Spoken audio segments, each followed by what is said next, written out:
Shalom, shalom bien-aimés, que Dieu vous bénisse abondamment. Aujourd'hui, nous avons un enseignement, une révélation, une exhortation sur la tentation de Jésus-Christ dans le désert par le diable. Vous le savez, notre Seigneur Jésus-Christ, lors de ce moment de jeûne de 40 jours, 40 nuits dans le désert, a été tenté. Lui, Dieu, lui, Fils de Dieu, a été tenté. Jésus-Christ, Dieu, a été tenté. Jésus-Christ, Fils de Dieu, sur terre, homme, a été tenté. Et sachez que Jésus a jeûné 40 jours, 40 nuits. Il n'a pas mangé. Et la Bible dit qu'il a eu faim. Dans Matthieu 4, au verset 2, après avoir jeûné 40 jours et 40 nuits, il eut faim. Dans le verset 3, le tentateur s'étant approché, lui dit, si tu es fils de Dieu, ordonne que ces pierres deviennent des pains. Bien-aimés, en ce jour, voici l'exhortation, voici la révélation.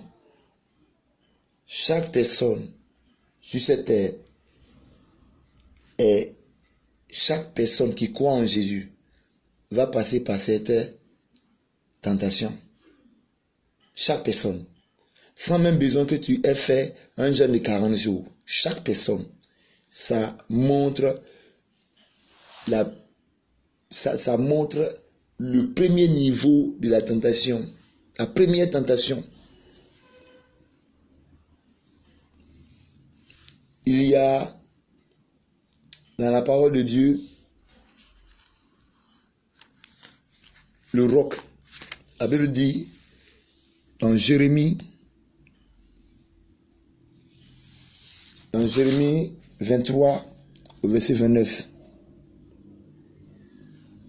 La Bible dit, Dieu dit, ma parole n'est-elle pas comme un feu, dit l'Éternel, et comme un marteau qui brise le roc. Le roc, la pierre, représente quelque chose de dur, solide, dur, rigide. Ça peut être un problème. Ça peut être une difficulté. Ça peut être un manque. Ça peut être quelque chose que tu passes. Que toi-même tu sais que cette situation-là c'est dur. Un désert. Toi-même il y a des situations dans la vie. Toi-même tu vois à cette situation, c'est dur. Ça peut être un état de célibat. Ça peut être un état de stérilité, ça peut être une maladie. C'est dur. C'est dur. Quand toi-même tu regardes la situation, tu sais que ça, vraiment, cette situation-là est venue vraiment, ça ne te plaît pas. Et le diable va venir te proposer. C'est sûr, peut-être tu as déjà proposé, mais le diable va venir proposer de transformer cette situation difficile-là en pain. Bon, par exemple, tu es stérile. Tu n'enfantes pas. Le diable te dit, mais tu as prié. Il faut aller voir chez les marabouts aussi. Il faut aller voir chez les féticheurs aussi. Ils font de très bons médicaments. Ça peut être le célibat. Tu es célibataire, tu es femme, tu es célibataire, tu es homme. Pendant des mois, des années, tu es là, tu as prié pour que le Seigneur Jésus t'accorde la grâce du mariage, ça ne vient pas. Le diable va te dire, tu as attendu durant des années. Tu es une femme, tu n'es pas vilaine. Tu es un homme, tu n'es pas vilain. Tu travailles, tu as une bonne situation. Mais il y a des belles filles qui sont là. Il y a des belles hommes qui sont là. Il y a des beaux garçons qui sont là. Tu peux essayer au moins. C'est pas forcément le mariage. Tu peux essayer au moins. Tu peux, on n'a pas dit de rester avec elle, mais tu peux, voilà, te satisfaire au moins. Une fois, deux fois, c'est pas mauvais. Le diable va te proposer ça. Le diable va te proposer, si tu ne travailles pas, il va te dire, ah, mais tu ne travailles pas. Tu es là, tu es en train de chômer. Toi, tu as demandé le travail à Dieu, tu as le diplôme. Et tu crois que Dieu va te donner le travail. Mais le diable va te dire, ton projet, tu veux travailler, mais tu peux aller faire de telles choses, une petite chose, tu peux aller te lancer bon, tu peux faire des choses, tu peux escroquer quelqu'un, voilà, tu peux voler, tu es une belle fille, tu demandes le travail, tu n'as pas le travail, le diable va te dire, mais tu peux coucher le chef d'entreprise, il va te donner le travail, tu es en train de transformer la pierre en pain. Tu es célibataire, tu veux coucher avec une femme tu sens la marier. Tu es en train de transformer la pierre en du pain. Tu n'enfantes pas. Et tu vas aller voir les marabouts pour qu'ils te donnent des enfants. Tu es en train de transformer la pierre en pain. Tu es une jeune fille. Tu n'es pas mariée. Et le diable dit, tu es tellement belle. Toi-même, tu regardes dans le miroir, tu sais que tu es belle. Tu as un besoin. Tu as un besoin. Le diable te propose d'aller te prostituer, d'aller coucher avec un homme. Il va te dire, c'est un seul homme seulement. Ce n'est pas deux. Un seul homme. Il va te donner de l'argent. Toi-même, tu vois ta situation. Et tu es là, tu regardes à ta situation. Tu as besoin de l'argent. Tu as besoin d'argent, tu es là. Et tel homme, il y aura toujours des hommes qui vont vous venir et ils vont te proposer de l'argent. Tu es en train de transformer la pierre en du pain. La Bible dit, Jésus n'a pas transformé la pierre en du pain, mais il a dit, le Seigneur Jésus a répondu. La Bible dit dans le verset 4, Jésus répondit, il est écrit, Matthieu 4, 4, Jésus répondit, il est écrit, l'homme ne vivra pas de pain seulement, mais de toute parole qui sort de la bouche de Dieu.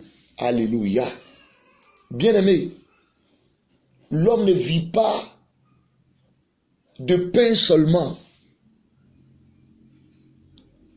Le pain, la nourriture, les vêtements, la maison, le loyer, les chaussures, les parfums ne font pas vivre l'homme. Ce n'est pas quand tu vas avoir chaque jour, ton sac de riz sera toujours plein, tu auras toujours à manger, ou bien tu vas pouvoir payer ton loyer au premier du mois. Ce n'est pas seulement quand tu auras toujours l'argent dans ta poche. Ce n'est pas quand tu vas toujours être peut-être en train d'être apprécié des hommes. Tu peux avoir des vêtements qui sont en train d'être délavés, tu as besoin de vêtements, tu n'as qu'une paire de chaussures, tu as besoin de chaussures. Bien-aimé, cela ne fait pas vivre l'homme. Ce qui fait vivre l'homme, c'est la parole qui sort de la bouche de Dieu. La parole qui sort de la bouche de Dieu, c'est ce qui fait vivre l'homme. Ce que Dieu dit, c'est ce qui fait vivre l'homme. Ce que Dieu a déclaré, c'est ce qui fait vivre l'homme. Qu'est-ce que Dieu a dit? Qu'est-ce que Dieu dit? La Bible dit que Jésus est la parole de Dieu faite chair. Jésus, dans le livre de Jean 1, la Bible dit que Jésus est la parole de Dieu faite chair. Bien-aimé, dans Jean 1, dans tout le livre de Jean 1 jusqu'au verset 3, Jean 1 à 3, au commencement était la parole, et la parole était avec Dieu, et la parole était Dieu. Elle était au commencement avec Dieu.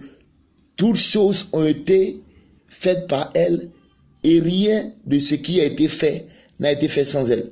Quand on lit encore en bas, dans le verset 14, la Bible dit, et la parole a été faite chair. Elle a habité parmi nous, pleine de grâce et de vérité. Et nous avons contemplé sa gloire, une gloire comme la gloire du Fils unique venu du Père. Jésus, ce verset nous montre que la parole faite chair, c'est Jésus. C'est Jésus qui fait vivre. C'est Jésus qui fait vivre. C'est Jésus qui accorde la vie. C'est Jésus qui fait vivre. C'est la parole que Dieu a dit qui fait vivre. Et si tu veux savoir concernant les paroles, les promesses que Dieu a dit, dans Jérémie 29 au verset 11, Dieu fait une promesse, Dieu te parle, car lorsque tu ouvres la Bible, toutes les fois que Dieu dit des promesses, cela concerne chaque enfant de Dieu. Voilà. Dieu dit, dans Jérémie 29 au verset 11, Jérémie 29 verset 11, Dieu dit, car je connais les projets que j'ai formés sur vous, dit l'Éternel, projets de paix et non de malheur, afin de vous donner un avenir et de l'espérance. Bien-aimés,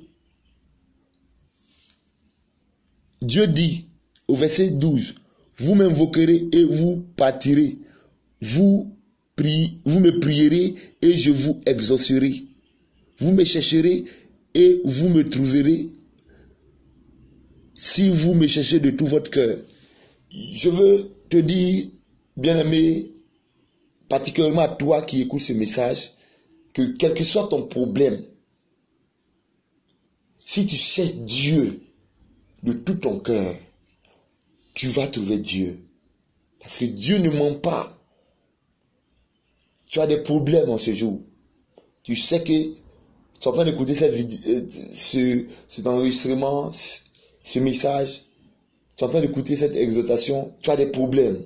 Ça peut être le célibat. Ça peut être le travail. Ça peut être un état difficile. Ça peut être une maladie. Ça peut être en tout cas un état que tu n'es pas, un état qui te rend vraiment inconfortable. Cet état-là, la Bible dit, Dieu a prévu des projets de paix pour toi, des projets de bonheur. Une personne qui a la paix, c'est que la personne a de quoi manger, est en bonne santé, ça va chez elle. Donc je crois que Dieu dans son projet, il veut te donner un avenir et de l'espérance, un avenir bon, un avenir meilleur. Donc quelle que soit la situation, ne transforme pas la pierre en du pain. Ne transforme pas la pierre en du pain. Ne va pas te prostituer parce que tu n'as pas d'argent, ma soeur. Ne va pas vendre ton corps parce que tu n'as pas d'argent, ma soeur. Ton corps est le temple de cet esprit. Mon frère, tu m'écoutes. Ne va pas coucher avec des femmes qui sont âgées que toi parce que tu es beau. Dieu t'a fait la grâce d'être beau pour de l'argent. Cela est tellement vu de nos jours. Les garçons beaux qui couchent avec des femmes pour avoir de l'argent. Des belles femmes, des jeunes filles qui couchent avec des hommes sont mariés pour avoir de l'argent. Les garçons qui volent. Bien-aimé, tu es sur cette terre, tu vis, tu as accepté Jésus. Tu n'es pas la personne la plus parfaite au monde, mais si tu as accepté Jésus, bien-aimé, tu as une très grande destinée. Jésus t'aime et Jésus veut te bénir en ce jour. Si tu écoutes cet enregistrement, sache que Jésus t'aime. Jésus t'aime. Jésus t'aime, Jésus t'aime, Jésus t'aime. Et Jésus est prêt à pouvoir tes besoins. Crois en Jésus. Ne transforme pas la pierre en du pain. Notre Seigneur Jésus-Christ n'a pas transformé la pierre en du pain. Le Seigneur Jésus, il avait faim, mais il n'a pas transformé la pierre en du pain. Si tu veux être sauvé, si tu sais que tu as accepté Jésus et que tu crois en Jésus, demeure ferme. La pierre reste pierre. Ne laisse pas la pierre devenir du pain pour que tu manges pour un peu de temps. Tu vas transformer la pierre en du pain. Tu vas manger pour un peu de temps seulement. Ma soeur, tu veux aller, tu vas accepter la proposition de cet homme pour coucher avec lui. Il va te donner l'argent. Ça sera pour un peu de temps seulement. Mon frère, tu veux aller peut-être escroquer, faire des choses qui ne sont pas de toi. Tu veux faire cela, ça va te donner l'argent pour un peu de temps seulement. Attends la promesse que Dieu te fait. Dans Jérémie 29 au verset 11. Les projets de Dieu, les projets que Dieu te dit, ces projets sont des projets de paix, des projets de bonheur, des projets qui vont te donner un avenir de l'espérance. Espère dans ce que Dieu t'a dit. Espère dans ce que dit la Bible. Espère en Jésus-Christ. Démarre coucher à Jésus-Christ. Jésus-Christ t'aime. Jésus-Christ reviens bientôt. C'était juste une révélation, une exhortation reçue du Seigneur. Que Dieu vous bénisse. Si ces enseignements ou cette exhortation t'a fait du bien,